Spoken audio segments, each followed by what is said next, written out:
একটা ছোট্ট কিন্তু আলোকিত গ্রাম মিথপুরে কন্ন নামের একটা খুব ভালো মেয়ে থাকত। আর এই গল্পটি তার স্বপ্ন সম্পর্কে। কন্ন পড়াশোনা করতে খুব ভালোবাসতো আর তার সাথেই রান্না বান্না। কিন্তু দারিদ্র্যের কারণে কন্নর পড়াশোনা চালিয়ে যাওয়া খুব অসুবিধে হচ্ছিল। এই জন্য সে নিজের দাদুকে ঠেলা গাড়িতে সাহায্য করত। এই যে কান্নু, আরে কোথায় চললে এত দ্রুত গতিতে? আমি কাটতে যাচ্ছি রামু কাকা, দাদু ওখানে একা। আচ্ছা, ঠেলা গাড়ির কাছে। আচ্ছা বেশ, তা আজকে কি বানাতে চলেছো তুমি? এখন আমি ঠেলাতে থাকলে আর কি হবে? হ্যাঁ, তা তো তুমি ঠিকই বলেছো। তোমার দাদু এখন তো কিছু বানায়ও না, বয়স হয়ে গেছে তো সেই জন্য। আচ্ছা কোনো ব্যাপার না, তুমি তো রয়েছো ওনার সাথে। হ্যাঁ কাকু, এখন যদি তোমার তদন্ত শেষ হয়ে যায় তাহলে আমি যাই। হ্যাঁ হ্যাঁ, যাও যাও যাও, খুব ভালো করে খাবার দাবার বানাও আর পয়সা রোজগার করো। উফ ভগবান, যখনই আমার তাড়া থাকে তখনই রামু কাকার সাথে দেখা হয়ে যায়। দেরি হয়ে গেল না। তো এরকমই ছিল কন্নর জীবন, সংঘর্ষে ভরা। কিন্তু এই সব কিছু থাকলেও কন্ন সব সময় হাসি ঠাট্টা করতে থাকতো। আরে রে দাদু, ক্ষমা করো, আসতে দেরি হলো। আরে কোনো ব্যাপার না কান্নু, আরামসে আরামসে। এখনো পর্যন্ত গ্রাহক তো আসেনি। সেটাই তো ভালো কথা, নয়তো তোমার কষ্ট হতো। জানো, আজ আসার সময় রামু কাকার সাথে দেখা হলো, খুব খোঁজ খবর নিচ্ছিল। ওনার কারণেই দেরি হলো। আরে রামুটা তো একটু এরকমই, তাই না? তুমি এসব বাদ দাও তো, আর আস্তে আস্তে নিজের কাজ করে নাও। হ্যাঁ দাদু। একদিন গ্রামের বাজারে এক লেবু বিক্রেতার চোখ পড়ে কন্নর। উজ্জ্বল হলুদ লেবু সূর্যের রশ্মির মতো দেখাচ্ছিল। তখনই কন্নর মাথায় এক অনন্য বুদ্ধি আসে। সে তাড়াতাড়ি বাড়ি চলে যায়। দাদু, দাদু, দাদু! এই যে কান্নু, এরকম চিৎকার করছিস কেন? আমার কানটা ফেটে যাবে যে। উফ, ক্ষমা করো দাদু, কিন্তু আজ বাজার থেকে ফেরার পথে আমার চোখ লেবু ঠেলাতে পড়ে।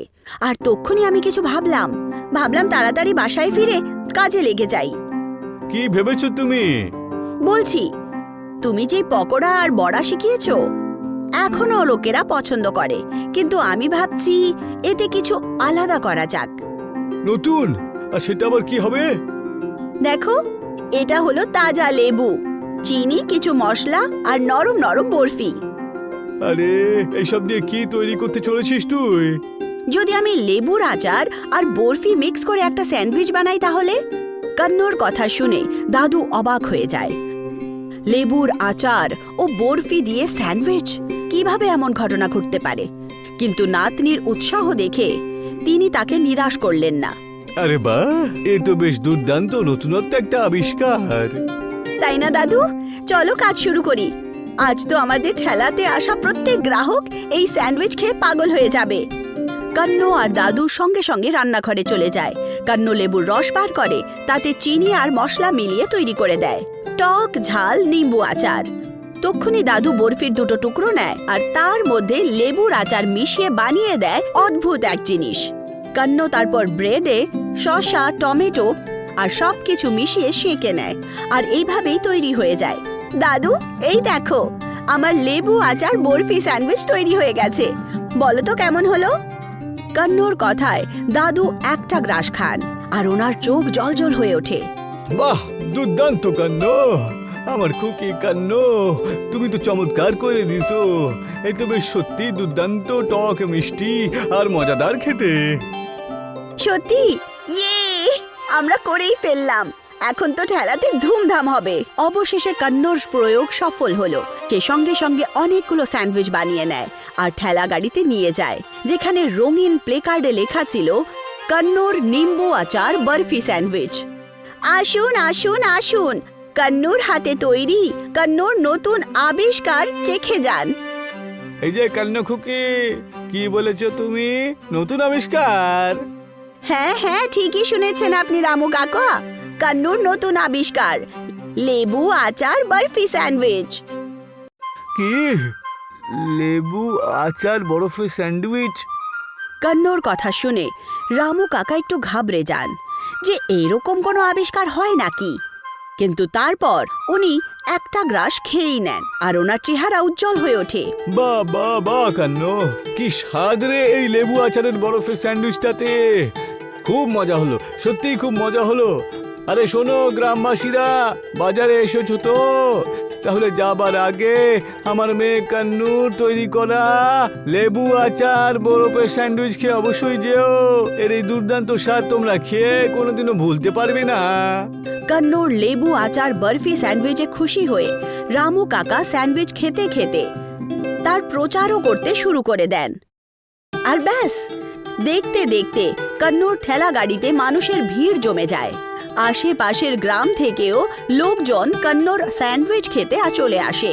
এমনকি গ্রামের প্রধানও চলে আসেন আর বলেন, আজকে সব থেকে দুর্দান্ত খাবার হলো এইটাই, বুঝেছো? কন্নড় কঠিন পরিশ্রম সার্থক হয়। আস্তে আস্তে সে আরো বেশি অর্থ উপার্জন করে। সে বিশ্বাসই করতে পারছিল না যে কাল পর্যন্ত তার কাছে পড়াশোনার টাকা ছিল না, সেখানেই আজ একটা নিম্বু আচার বরফি স্যান্ডউইচের কারণে সে এত টাকা উপার্জন করেছে যে তাড়াতাড়ি কলেজে ভর্তি হয়ে যাবে। দাদু, দাদু, আরে কি হলো আমার কান্নু রানী? দাদু, এখন আমার স্বপ্ন পূরণ হবে। দেখো না কত টাকা রোজগার করেছি আমি। এখন দেখো, কালই কলেজে গিয়ে আমার অ্যাডমিশন করাবো, আর তাও নিজের টাকায়। তোকে নিয়ে আমার খুব গর্ব হয় কান্নু। তোর এই পরিশ্রম আর তোর মানসিকতা, এই সব কিছু সম্ভব হয়েছে। ঈশ্বরকে আমি অসংখ্য ধন্যবাদ জানাই যে উনি তোমার সব মুশকিল আসান করে দিয়েছে। হ্যাঁ দাদু, সত্যি একেই বলে পরিশ্রমের আসল ফল। কন্নু সঙ্গে সঙ্গে কলেজে নিজের অ্যাডমিশন নিল, আর এখন সে পড়াশোনার সাথে সাথে ঠেলাও সামলাতো। তার সাথেই সে আলাদা আলাদা খাবারের প্রতিযোগিতা এবং গ্রামের প্রোগ্রামে অংশগ্রহণও করত, নতুন নতুন প্রয়োগ করত। কিন্তু তার সবচেয়ে বিশেষ খাবার ছিল নিম্বু আচার বরফি স্যান্ডউইচ। দাদু, এই দেখো, আমি আজ খাদ্য প্রতিযোগিতায় পুরস্কার পেয়েছি। আরে বাহ, এ তো বেশ ভালোই কথা বলেছো। আমার কান্নুকে এখন কে আটকায়? সত্যি কান্নু আস্তে আস্তে আত্মবিশ্বাসে এগিয়ে যাচ্ছিল। তক্ষুনি একদিন শহর থেকে এক প্রসিদ্ধ শেফ গ্রামে আসে। উনি কান্নুর ব্যাপারে শুনেছিলেন আর উনি সোজা তার সাথে দেখা করতে যান। তুমি হলে সেই মেয়ে যে লেবুর আচার বরফে স্যান্ডউইচ তৈরি করেছিলে? হ্যাঁ, সেটা তো আমি। কেন, কি হয়েছে? আরে ভয় পাওয়ার দরকার নেই।